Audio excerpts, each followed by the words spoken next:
sensiz döyünən ürəyimin hayallığın oldunmu? Həsrət elə bir dərddir, çəkşəm ürəyim mərddir. İllərlə ayrı qalmışıq, qovuşmağımız şərtdir. Gəl birgə olaq biz, gəl tez gəl, qayıdıb tez gəl. Bəsdir yetər artıq məni incitmə. Gözlər qalıb həsrətdə, məskən salıb həsrətdə. Gəl göz qabağında ol, gözdən itmə. Mən axı sənsiz olsam əgər ölərəm. Mən axı sənsiz qalsam əgər ölərəm. Sən də mənsiz ola bilməzsən, sən də mənsiz qala bilməzsən.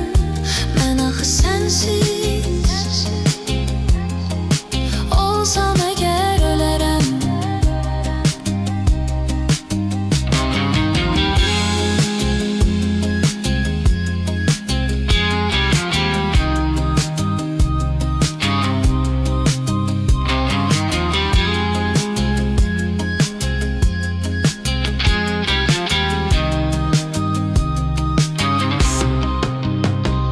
Gözlər yaşarıb nəmdi, ətrafım kədər qəmdi. Tənhalıq vəfalıdır səndən, dostluğu möhkəmdir. Mən dənizəm, sən qumsan, yar ürəyimə məhkumsan. Nəf gözləmə dustaq kimi azadlığa məhrumsan. Məndən olsa getməzdim, yar səni tərk etməzdim. Sən ayrılıq istədin ki ayrıldım. Ayrılandan da sənsiz bir gəmiyəm yelkənsiz. Üzdükcə üzüb qayalara çırpıldım. Mən axı sənsiz olsam əgər ölərəm.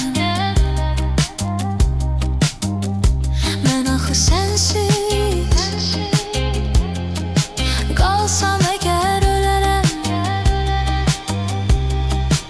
Sən də mənsiz ola bilməzsən, sən də mənsiz qala bilməzsən. Mən axı sənsiz olsam əgər ölərəm.